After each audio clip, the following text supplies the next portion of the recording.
All right, buckle up, folks.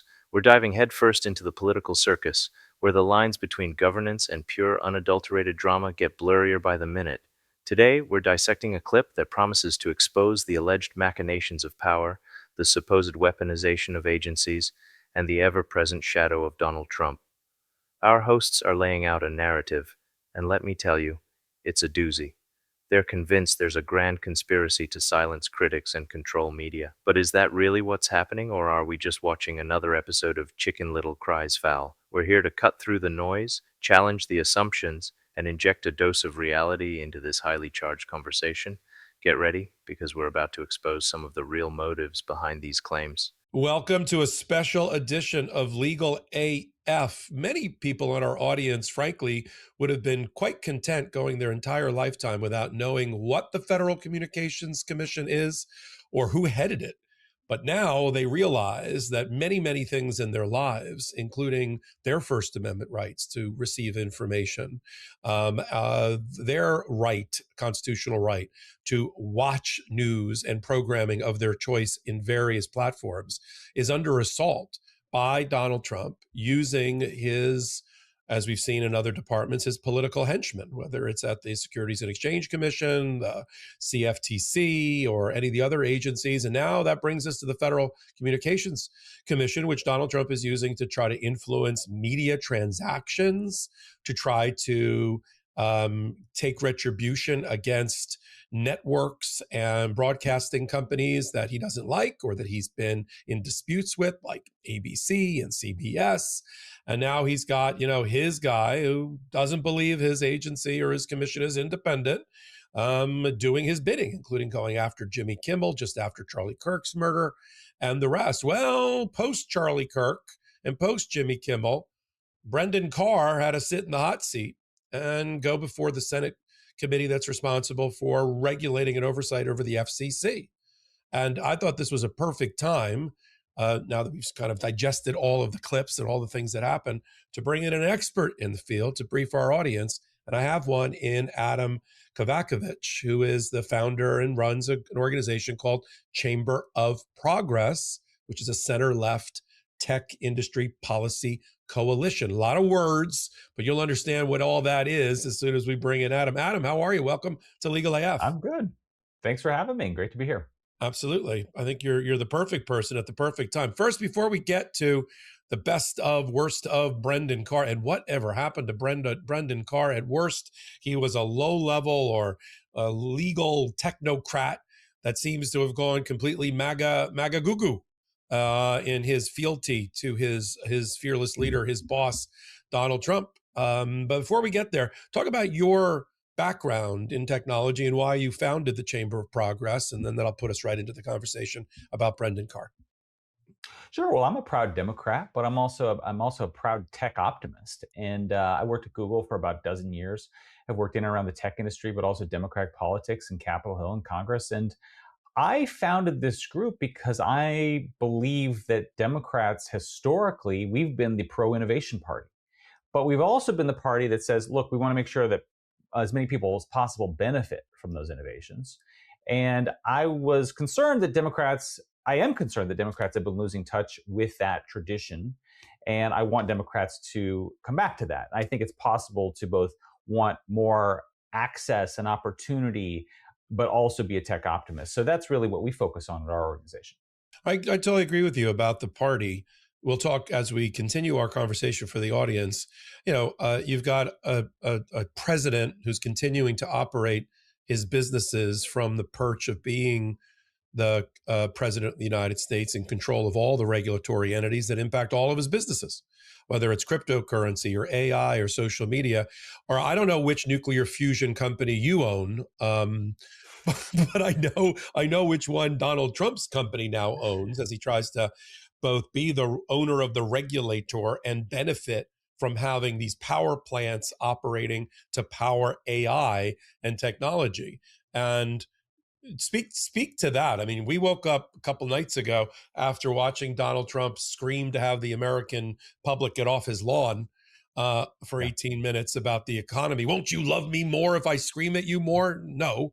The next morning, you and I wake up to the announcement that his company is merging with a nuclear fusion company, which is going to be billions of dollars into the pockets of Donald Trump while he controls the Department of Energy, the Securities and Exchange Commission, and the rest. What did you make of all that? Well, look, I work with a lot of companies. And one of the things I think a lot of companies learned from Trump's first term, look, any company has to try to have good relations with the federal government. That's just an imperative. One of the things that I think that a lot of them learned the first term was that Trump doesn't do vinegar. Like only honey works, right? If you want to if you don't want to get punished, frankly, by Trump, you want to try to have a positive relationship.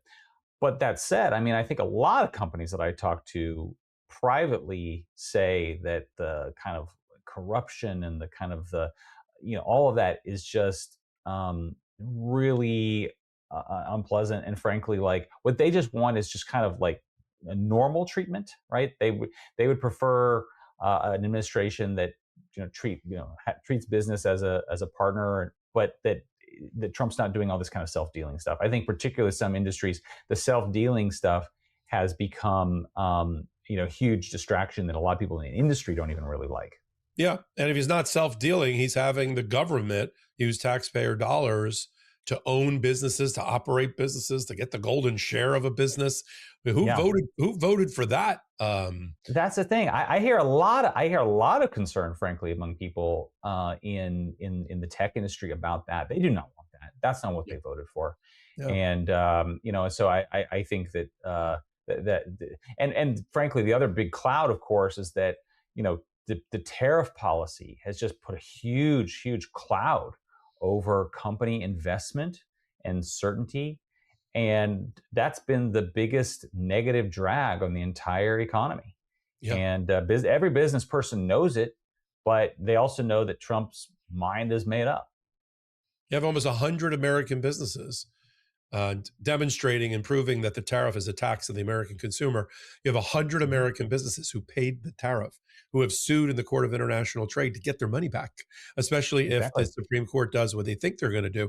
Nothing demonstrates and proves the point better to the Supreme Court that this tariff is a tax. And the fact it's not Japan filing, it's not China filing, these countries, India filing, Brazil filing. It's American companies who are the importers or the importers. Well, and it's a tax on consumers. Right. I mean, Trump's talking about paying a dividend back to American people. Well, they already paid it. That's repaying them for a tax they already paid. It stole my money and then he gave it back to me.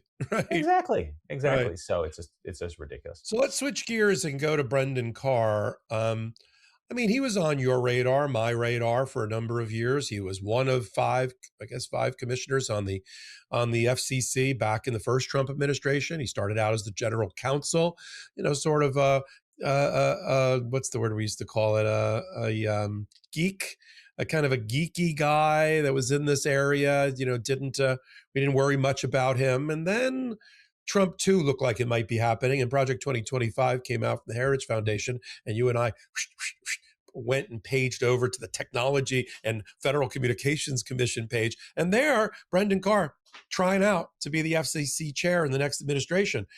But talk to our audience about what you thought based on what he wrote he was going to be like, and what you're now seeing he is like, which became the subject of the Senate hearing.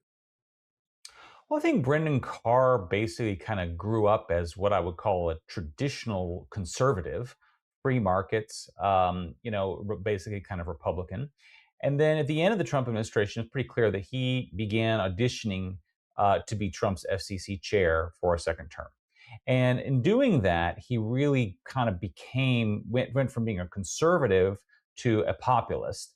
And he would go on, he'd go on Fox all the time. He'd blast the Biden administration. He blasted the Biden administration for how it approached social media, which is interesting because the FCC really has no authority over social media. Their authority is actually pretty limited. They have no authority over streaming services. They're really just focused on broadcast, radio, television, spectrum. It's a pretty narrow mandate. But what Brendan did is he spent a lot of his time kind of spouting off on topics, right? He would spout off on Section 230 liability issues. And as you said, he wrote the Project 2025 chapter, which was basically full of sort of populist ideas. But it was always, look, I think part of this audition, he was really vocal, for example, against China's ownership of TikTok. But then once Trump flipped on TikTok last year, right, and went from being an anti-China critic to all in on China's ownership of TikTok, Brendan Carr flipped too, and he just stopped talking about it. And so it was pretty clear that his audition to be FCC chair, he was going to shelve his principles to get that job. In fact, before we started, you had a very good way to categorize or classify 2 or 3 groups of what you're seeing makes up the Republican Party at the present moment, especially those in and around the administration. And I might steal it. How do you characterize them? Well, again, I'm a Democrat, so I'm just watching this from afar. But it seemed to me that you've got sort of these 3 camps within the Republican Party. You've got sort of the conservatives, the traditional, what we know as the traditional small government free market conservatives. They're on the decline as a part, as sort of a power base within the party. You've got the populists, the one who say, let's use state power to advance our agenda, as opposed to kind of the liberal, woke agenda. And then the third leg is really the transactionalists, right? These are the people who say, look, my path to survival in Trump world is to hurt Trump's enemies and help his friends. And I think, in the first term, Trump's first term, you had people who served in positions like Mattis and Tillerson, who were in that first camp, the conservatives, and they sort of said, well, look, we're not going to tell anybody this. We're going to protect the country from Trump. We're institutionalists. Now, the reality is that if you want to survive in Trump world, you become a transactionalist or you get out, right? And I think this is most evident, like Brendan Carr's transformation. Again, he went from being kind of first a conservative, then a populist, to now a transactionalist. He was pictured, I thought was funny, he was, Hollywood Reporter did a story about him a couple months ago calling him Trump's attack dog, showing Trump, basically him as a dog and Trump holding the leash. And, you would sort of think, God, that's kind of degrading, right? But Brendan Carr celebrated, he tweeted it out like he was so proud of it, right? And that, I think, just tells you all you need to know, that like he decided that the thing he was going to enjoy and revel in this job is being Trump's kind of like media heavy and go threaten media outlets who are mean to President Trump. So again, I think he, figured out that's how you survive in Trump world and earn, the king's love. Well, the way you described that, Adam, it reminded me of the famous human lineage poster of the stages of man and the which ones that survived, even when they were around the African savannah, and they were all competing at the same time, but only one, Homo sapiens survived. But there was Neanderthals, there were Homo erectus at one point, there were Neanderthals, they were all Cro-Magnon, and all these different variations, but they didn't all survive. And that's what's going on within the Republican Party right now. As you said, the conservatives, they were all drinking from that giant lake at one time, but they all got their brains bashed in by bigger apes, by bigger anthropods. So that's what we're watching here. So let's, without further ado, now that we've introduced the concept of Brendan Carr, let's see him in action. And we've got some clips we're going to play here, and you and I can respond to, that I think sort of tell the story. I mean, he was on for many, many hours, but I think these are the ones that people need to see. Let's start with Senator Amy Klobuchar. Chairman Carr, in 2022, you tweeted, political satire is one of the oldest and most important forms of free speech. It challenges those in power while using humor to draw more people into the discussion. That's why people in influential positions have always targeted it for censorship. Yes or no, do you still agree that political satire should be protected speech? Yes, Senator. And whenever that satire or any other programming is over the public airways for broadcasters, there's a public interest standard. And there's a news distortion rule, a broadcast hoax rule. You answered it, yes. And I'm just opportunity rule. I'm going to go on. That particular instance, too, had to do with speech on social media, where Biden administrations were trying to shut down political speech. Again, an area where there is no license, there's no public interest standard. We'll get to that in a minute. Robust, wide open speech. I believe, too, that there is no place in chilling political satire. But after Jimmy Kimmel's monologue, you went on a podcast and suggested that ABC should take Kimmel off the air, saying, we can do this the easy way or the hard way. Those were your words. Do you think it is appropriate to use your position to threaten companies that broadcast political satire? I think any licensee that operates on the public airwaves has a responsibility to comply with the public interest standard. And that's been the case for decades. I asked if you think it's appropriate for you to use your position to threaten companies. And this incident with Kimmel wasn't an isolated event. You've launched investigations into every major broadcast network except Fox. Is that correct?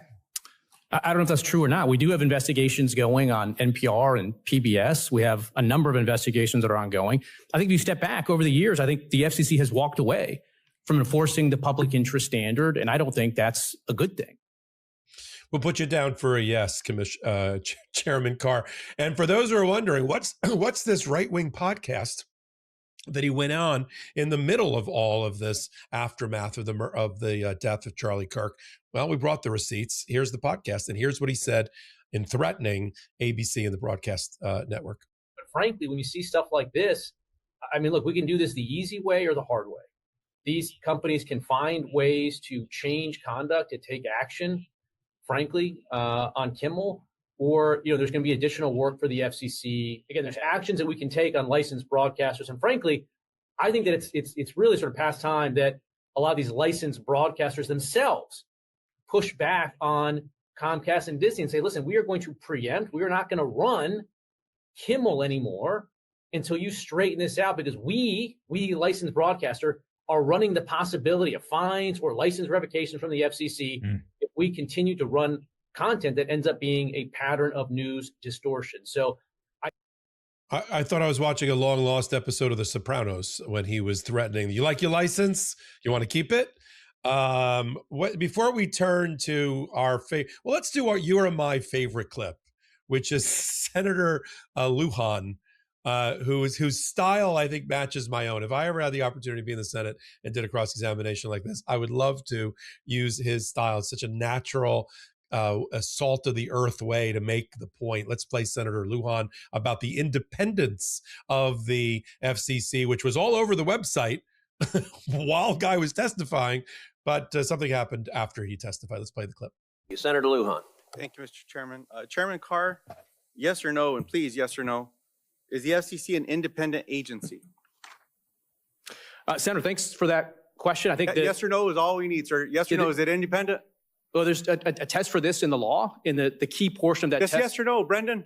The key portion of that test Okay, is... I'm going to go to Commissioner Trusty. So just so you know, Brendan, on your website, it just simply says, man, the FCC is independent. This isn't a trick question. Okay, the FCC is yes not. Or no? Is not. Okay. Is not. So is your website wrong? Is your website lying? Possibly. The FCC is not an independent agency. Okay, can I read this to you? The FCC's mission on the homepage of the FCC, man, an independent U.S. government agency overseen by Congress. Is that factual or is that a lie? The FCC is not formally an independent agency. Is this true or is this a lie? I'm happy to answer your question. Okay. The sine qua non of independence is being removable by the president. Chairman, I have a little bit of time. I'll get back to you. The FCC is not an independent agency, formally speaking. Appreciate you saying that and being honest with the American people. Commissioner Trusty? Senator, thank you for the question. The president is the chief executive vested with all executive power in our government, and FCC commissioners are not, we do not have for-cause removal protections, which means that we aren't independent. So is your website lying? I can't speak to the website. I've not seen that. You all are the commissioners in charge of this place, right? So this stuff has to be approved by one of you. If this is lying, then you should just fix it. Let me just say that. That wasn't even my gotcha question. I'm surprised that I burned up 3 minutes talking about this damn thing. Commissioner Gomez? Yes, and we should be. I appreciate that. Well, Mr. Chairman, if I could just submit the printout of the homepage of the FCC into the record, man, it says it's an independent agency, and if it's not true, then change it. Without objection. I appreciate that. All right, interpret, Adam, what we just watched with a smarmy, the sine qua non of, can I just, what did we just watch? Tell our audience. Well, there's one other important fact, which is that about an hour after that hearing, the FCC changed their website, and they basically eradicated the word independent from the website. What's going on? I mean, first of all, this is part of a multi-month effort, and this is a deliberate effort by the Trump administration to essentially take over the independent agencies. So there's a handful, dozen or so independent agencies that were established to be really not part formally of the executive branch, established by Congress, frankly. And what's been happening over the last couple of months is that the Trump administration has been asserting its power over those independent agencies, firing as many of the Democratic commissioners as they can, and basically saying these are just parts of the executive branch. This is part of what they call the unitary executive theory. By the way, this is something that people like Brendan Carr did not support when they were in the minority. Brendan Carr is chair of the FCC today because he was a vocal and visible minority Republican commissioner during the Biden administration. If the FCC was just an executive branch agency, he never would have been a commissioner during the Biden administration. But I also think Biden would have fired him. Right. Yeah, the whole point of that, right? The whole point of this hearing, by the way, was because even some Senate Republicans were annoyed that Brendan Carr has taken this job, the FCC job, and kind of turned it into Trump's, lapdog and media enforcer. And the whole point was, are you in fact just doing Trump's bidding? And here he is in the middle of the hearing. He basically says, yeah, we are just doing Trump's bidding. We're not an independent agency. So, I think it also frankly points out just the fecklessness of Republicans in Congress. Congress is the ones who established the FCC as an independent agency, and Republicans in Congress have just rolled over on this completely.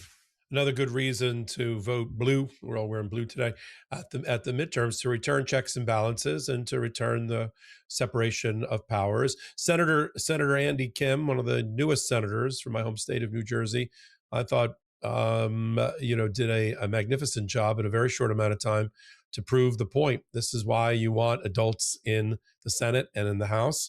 And here's his clip to kind of round out our Brendan Carr examination of Senator Andy Kim. Have you ever had a conversation with the president or senior administration officials about using the FCC to go after critics? Well, first of all, Senator, I don't get into the specifics of conversations that I have with the president. Let me reframe it then. Would it be appropriate for the president or senior administration officials to give you direction to pressure media companies? Look, sir, I'm not going to get into hypotheticals. What I can tell you again is decisions by the commission. The easy answer is no. The decision of it's not a hypothetical. It's literally just trying to determine whether or not you are understanding your job belonging to the American people. Trump is not your boss. So the American people are your boss. The basis and here's just one example I want to give on this. The basis for the commission decisions are going to be based on a vote of Let me finish my comment here, okay? On August 24th, Trump wrote, ABC and NBC fake news. They are simply an arm of the Democratic Party and should, accordingly to many, have their licenses revoked by the FCC. I would be totally in favor of that because they are so biased and untruthful and an actual threat to our democracy. So this is not hypothetical, like you said. He did intentionally try to pressure you and direct you to be able to use your power in the FCC against media companies that he thought were biased against him. So that's why I just want to say, this is not hypothetical. This is not theoretical. This is real. Yeah, and you see, we said earlier, he's going to be the attack dog today, to impress his boss, like a Pam Bondi. That's not what I saw. I saw a person who's well over his skis in his ability to defend his positions. And, many of the Democrats called for his head at the end of that particular thing. But that's what Trump's doing, right? He's using the Department of Justice Antitrust Division to go after media properties and to try to get media properties into the hands of friends. Like, oh, CNN is up on the auction block. Let's hand that over to Larry Ellison. Oh, CBS could be bought by my buddy Larry Ellison and his Nepo baby son. Oh, let's make sure that happens. And I get a nice little tithe once they take over. I mean, people say to me, Popok, put this in historical perspective. I have no historical perspective. The last criminal president was Nixon. It was 18 minutes of missing tape and a break-in in Watergate. There wasn't, and that led to people going to jail. Real people going, like the Attorney General. So no, this is not. We have the most corrupt Department of Justice, and then we have you see two of the Republican nominees to the FCC, Trustee and him, were like, oh no, we're not independent. We're our boss is President Trump. Click. Talk about your organization and what, Sure. other than just you and I kibitzing about all these things, what is your group doing, and what can our audience, who's always looking for good trouble to get into, what can they do in collaboration with the Chamber of Progress? Well, it's important to say, first of all, it's not the way it's always been. I mean, and if you want to rewind back to Trump's first term, Ajit Pai, who was the Republican chair of the FCC in Trump's first term, expressly rejected the idea that he should go after television stations as licenses because the president didn't like their coverage. The president fumed about stations' coverage of him in the first term, and Ajit Pai, again, Republican chair, to his credit, rejected that. I also want to give out a shout out to Ted Cruz. I'm not normally a Ted Cruz fan, but the fact is this hearing happened because Ted Cruz was one of the first Republicans to say that Brendan Carr's behavior was like mob boss stuff, and that he worried about the precedent of this kind of thing. If Democrats were to behave this way, the next time there's a Democratic president, then that would be establishing an awful precedent. And I think, and frankly, I'm not sure there's a lot that Democrats can do, save for the main thing we Democrats should do is expand our tent, make ourselves as appealing as possible so that we can win the midterms. But it's also going to depend on intra-Republican pressure. And again, I think Ted Cruz has shown some courage. Sometimes that's difficult for Republicans in Donald Trump's Republican Party. But I want give them the credit where it's due. Yeah. So we put in the notes below a couple of things that are interesting. One is links to your Chamber of Progress, so people can stay in touch with you and know what's happening as you're lobbying and promoting getting technology into the hands of everyday Americans and making that a democratic ideal, since it's been sort of co-opted by the Trump MAGA. It's how to make money off technology for the rich. It's not how to make technology a moving force for good in your lives. That's the Democratic platform, or at least according to you, Adam, it should be. And then lastly, we're making a big push this weekend, everybody. 1 million subscribers on Legal AF will happen this weekend. We're achingly close. Now's the time. Right below in the notes, you'll see a link to subscribe. If you already are subscribed, you're fine. Send it off to other friends and family, and vote early and vote often, so to speak. If you're not subscribed, you will become subscribed. It's for free. There's no outside investors. It's just the reason that we're pushing so hard to get there is that it gives us that street cred we need to bring on the Adam Kovaceviches, the federal judges, our ex-federal judges like Mark Wolf earlier today, who came on with us, the attorneys general like Rob Bonta, who I'll be interviewing later this afternoon. The American Civil Liberties Union is going to be joining us for regular video work starting on January 1. And the reason for that is because, we've now got the bona fides because of our audience's commitment to what we are building here and protecting our First Amendment rights to speak and give independent commentary, and your First Amendment rights to hear it. And we're all doing this together on Legal AF. So take a moment and hit the free subscribe button. Adam, loved having you on. And unfortunately, there's going to be more occasions for you to come and brief our audience. I'm hoping that you'll agree.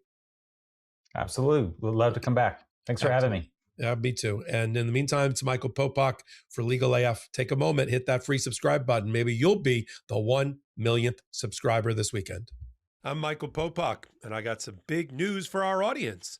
Most of you know me as the co-founder of Midas Touch's Legal AF and the Legal AF YouTube channel, or as a 35-year national trial lawyer. Now, building on what we started together on Legal AF, I've launched a new law firm, the Popok Firm, dedicated to obtaining justice through compassionate and zealous legal representation. At the Popok Firm, we are focused on obtaining justice for those who have been injured or damaged by a life-altering event, by securing the highest dollar recoveries. I've been tirelessly fighting for justice for the last 35 years, so my own law firm organically building on my Legal AF work just feels right. And I've handpicked a team of top-tier trial fighters and settlement experts throughout all 50 states known as big auto injury attorneys who have the know-how to beat heartless insurance companies, corporations, government entities, and their attorneys. Big Auto's attorneys working with my firm are rock stars in their respective states and collectively responsible for billions of dollars in recoveries. So if you or a loved one have been on the wrong side of a catastrophic auto, motor vehicle, rideshare, or truck accident, suffered a personal injury, or been the victim of medical malpractice, employment harassment or discrimination, or suffered a violation of your civil and constitutional rights, then contact the Popok firm today at 1-877-POPOK-AF or by visiting my website at www.thepopokfirm.com and fill out a free case evaluation form. And if we determine that you have a case and you sign with us, we don't get paid unless you do. The Popok firm, fighting for your justice every step of the way.